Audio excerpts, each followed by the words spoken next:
In my last video, I sailed from Newfoundland to its mainland partner Labrador and set up camp in Pinware Provincial Park.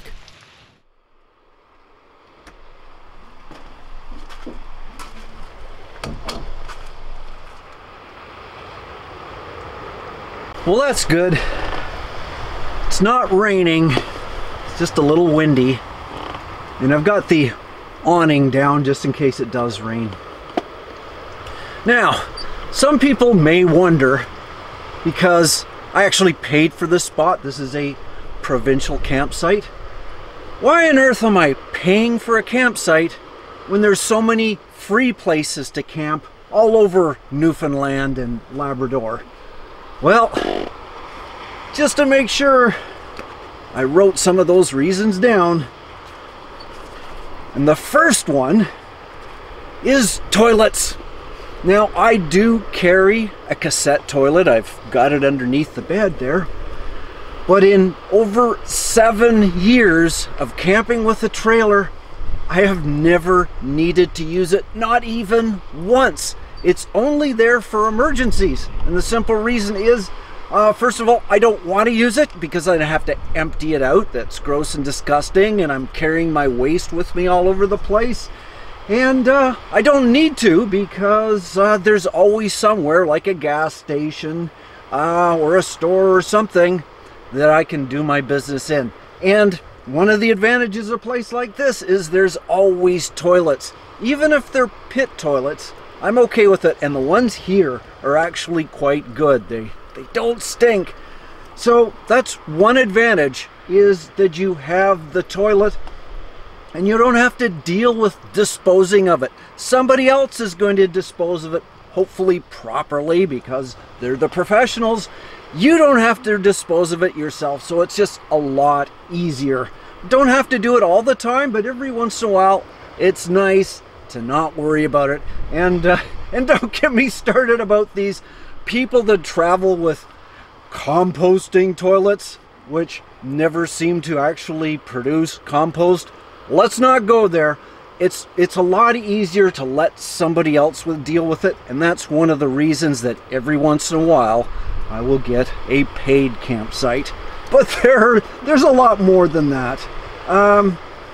First of all, if you know the place and you're prepared, you can actually reserve a really good spot. And that's the main thing, that I have reserved this spot. I've paid for it so I can go wander about, you know, take off all over the place, do some exploring, and at the end of the day or whenever I come back, it's still here and it's secure. Somebody's looking after it.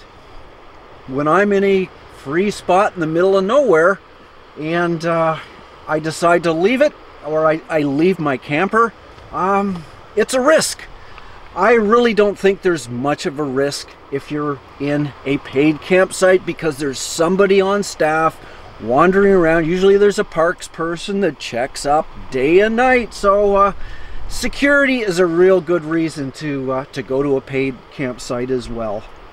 Now, showers and hookups. Now, I don't need a hookup, but then again, if it's constantly raining and my solar panel is just not producing enough, it's nice to have the advantage of a hookup, especially if it gets super, super, super cold and you want to use electrical heat. So that's an advantage as well. But the showers are another thing. Yes, I have an onboard shower, but to set it up and especially to clean it is a bit of an inconvenience.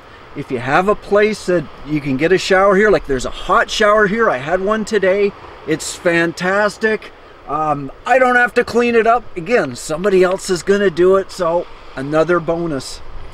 Other things, now this is, okay, here's a good one. Well, for example, water. Now, most campsites like this have potable water. If I'm out boondocking, I don't know what the water's like. Nobody's testing it, if there's any water at all. So this is treated water. It's not always the best, but it's safe. You know, you're not going to have a little tummy problem or anything. You don't want to have any issues like that when you're traveling. Now, another one is, well, it's just the issue of hassles. This is hassle-free. Somebody's sort of taking care of it. They're making sure the site's cleaned up. You know, the people who were here before me, they've cleaned up the garbage if they're real slobs. When you're out boondocking, it can be disgusting. You can end up cleaning up other people's garbage, which is always annoying and a pain in the butt. This is reasonably hassle-free, and if you've got enough things happening in your day, you just don't want to have these hassles. Now, the last one, and this is important, it's economy and freedom. Now, yes, I am paying so much a night. I think here it's about $27 a night, which seems a little expensive. However, I mean, first of all, look at the view. I am oceanside. You know, I'm not in a gravel pit, for example, but you know, the economy of it is this, and this is only the way I travel and other people, but not everybody. For example, I know people that travel in a van. You know, I'm never going to convince them there's any other way of doing it. They love traveling in a van and it works for them. It's, you know, they've got more freedom, they think, because they've got everything they need on board. However, when you travel with a small camper, I've got the advantage is that I can unhook the camper, leave it right here, and I can go out in my Jeep and explore. And if I'm exploring for the entire day, you know, if I'm out, like, say, driving around for 6 to 8 hours, and the price of gas right now, the fact that I can go out with just the Jeep, I can go the back roads, I don't have to worry about, I'm not bringing my kitchen and my bed and everything else, I'm just bringing the tow vehicle. That's an incredible advantage because the trailer's safe here, I can bomb around, I can go to places I would never be able to go to in a van, especially one of the big vans. And I am saving gas because I'm not towing. I'm saving that gas. So in actual fact, especially with gas, what is it here? It's like, I think $2.27 a liter. It's like over $6 US a gallon. You want to save as much gas as possible. And if you're traveling around with just your tow vehicle, there's a good chance you'll actually be paying less for buying this campsite than you would be hauling around your trailer and spending all that money on gas. It doesn't make sense. I mean, there's so many reasons why it's a good idea to at least occasionally get a campsite like this and pay for it. Plus, the best locations in many places are like this. Much better than a Walmart or a gravel pit, believe me.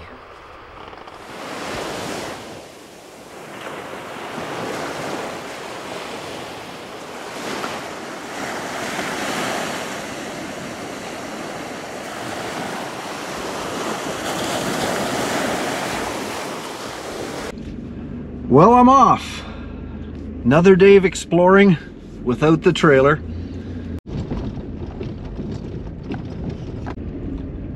And right now, there is a break in the clouds. But who knows what it's going to be in an hour or so.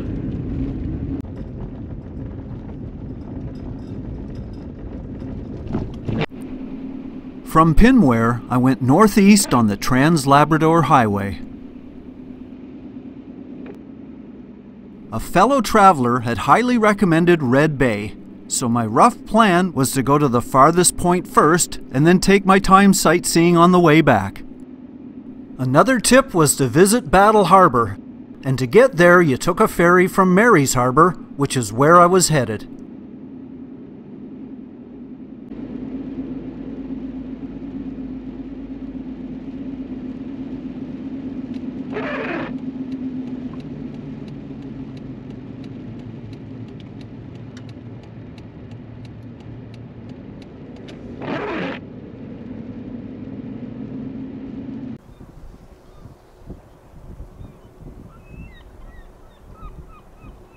Mary's Harbour is absolutely picturesque. However, this is one instance where going out on a whim did not pay off, as I missed the ferry. I also needed gas, and Mary's Harbor doesn't have a gas station. Whoops! So I ended up driving to Port Hope Simpson.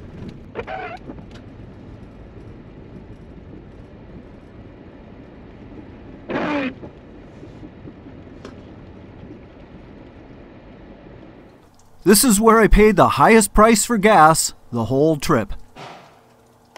The gas station, however, did recommend a visit to St. Louis, which was just a short distance away. A town well known for its iceberg and whale sightings, I thought I'd give it a go. Flags were at half-mast in honor of Queen Elizabeth.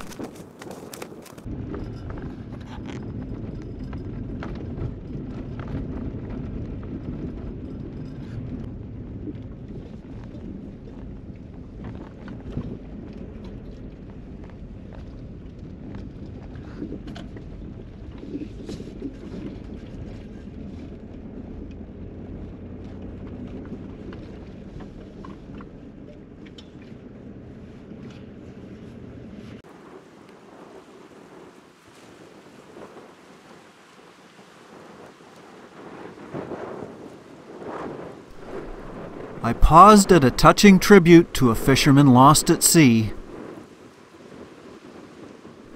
then peered off into the frigid waters in the distance. No icebergs or whales this day.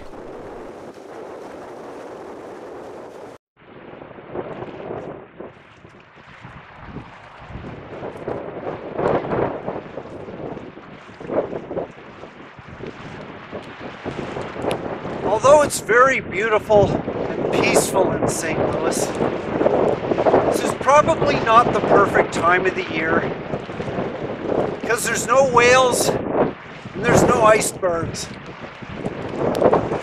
If you get a chance to come here, a little earlier in the season is probably a best idea. When traveling out of peak season, you have the advantage of fewer crowds.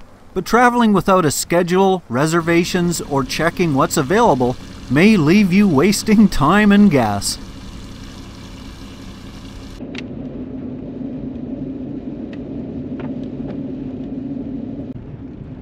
But all is not lost, as there was one more place I wanted to visit.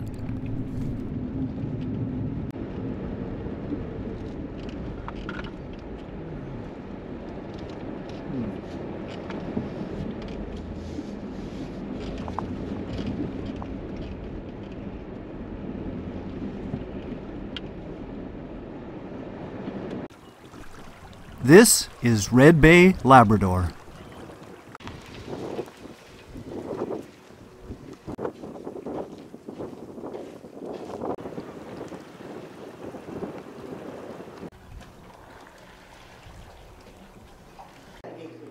Although some may be wary of interpretive centers, the one at Red Bay is a must-visit. Along with the displays and placards documenting the history of this ancient whaling station, a grungy wardrobe that was buried for 500 years, and the fairly recent discovery of the wreck of the San Juan, which went down in 1565, there is one more incentive that makes it well worth the small fee of admission. Now, if you go to the Interpretive Center in Red Bay, you'll find that there's an additional bonus along with the outstanding displays. You get a free boat ride over to there, Saddle Island.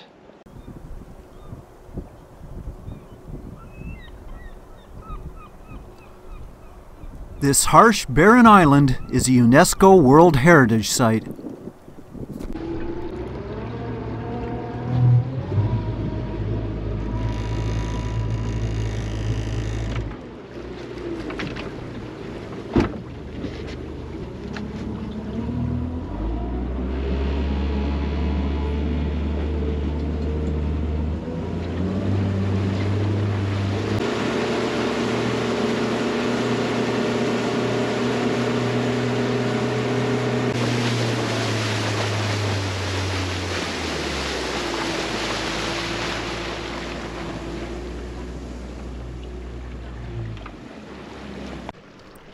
Right off the landing dock, I knew this was something special.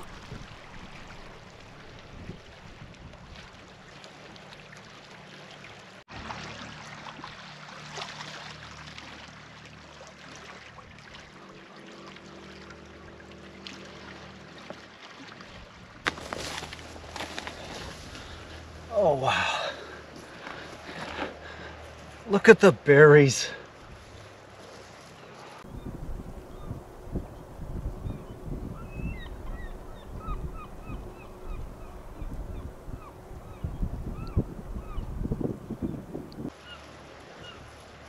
So colorful. It seemed that everywhere you looked on Saddle Island was a scene worthy of a Tolkien novel.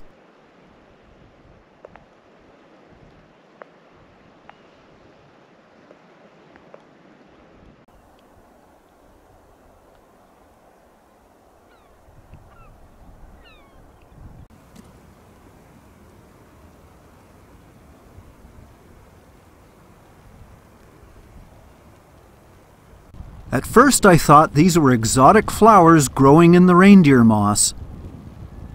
But looking closer, they turned out to be sea urchins dropped by the shorebirds.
I know the history of this place is more about whaling and the Basque people of Spain who first settled here in the 1500s, but for me, it's all about color.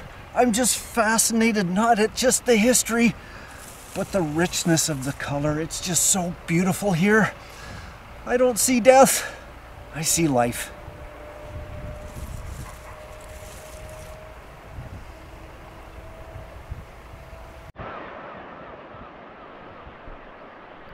Those who visit Saddle Island for its historical value will find many clues to its remarkable past. But those who see beyond the markers on the pathway and study the landscape and natural wonders of today will also be rewarded.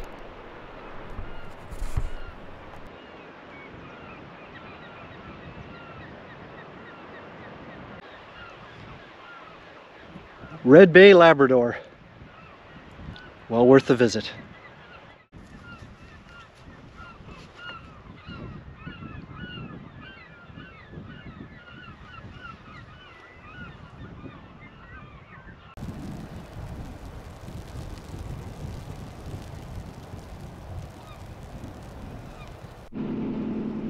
Despite the slow start, my day was fulfilled and it was time to head back to camp. But I needed to do a little grocery shopping first. Now, one of the things I was really hoping to find in Labrador was Labrador tea. And here's a whole bush of it here. I love this stuff. I mean, there's something similar to this in Alberta, but this is Labrador. This is the real thing. I'm gonna pick some leaves, and tonight I'll make some tea.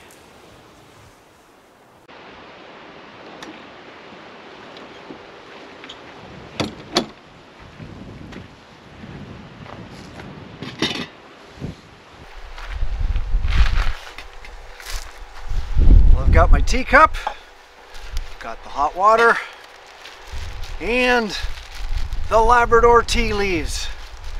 I had to put them in a little bag or they'd blow away in the wind.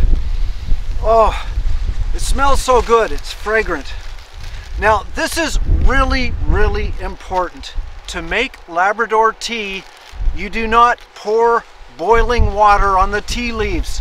You've got to let the water cool for at least a minute, because if you pour boiling water on these, it releases toxins, and you don't want toxins. I'm okay with Texans, but not toxins. So let's just put those in there. Oh, I lost one.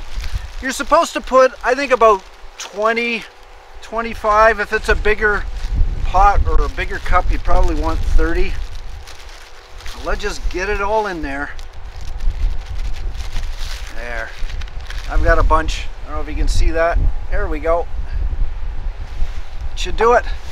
Oh, it looks lovely. Here we go. Oh. Oh, that smells so nice. Let's give it a few minutes. Let it steep. Okay, that's been about 10 minutes. I put the kettle right on my cup just because it's a little cool out here, and that just keeps it a little warmer a little bit longer. But what have we got? Ooh, we've got a lot of leaves. Gonna take some of those out. Sure, I press them to the side there. And I also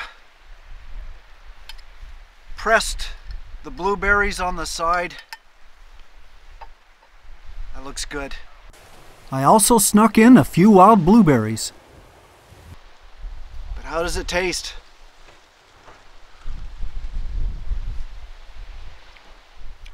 Oh, that's nice. That's wonderful on a cold day. But I've got a better spot for this. I'm gonna have my tea up on the hill. Watch the waves.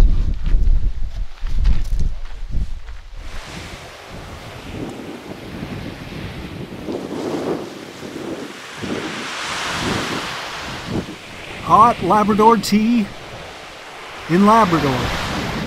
What could be better?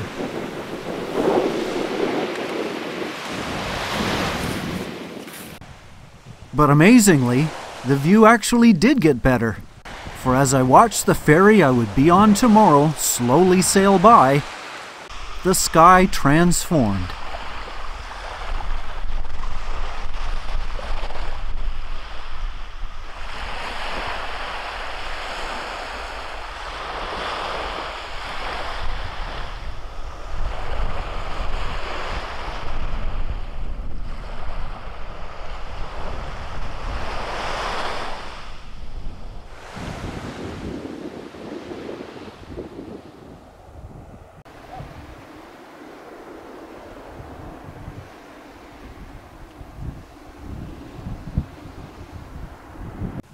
Until a sunset rainbow closed the show.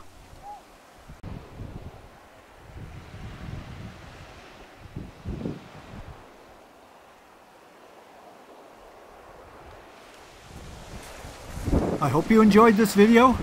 Check out my others as well.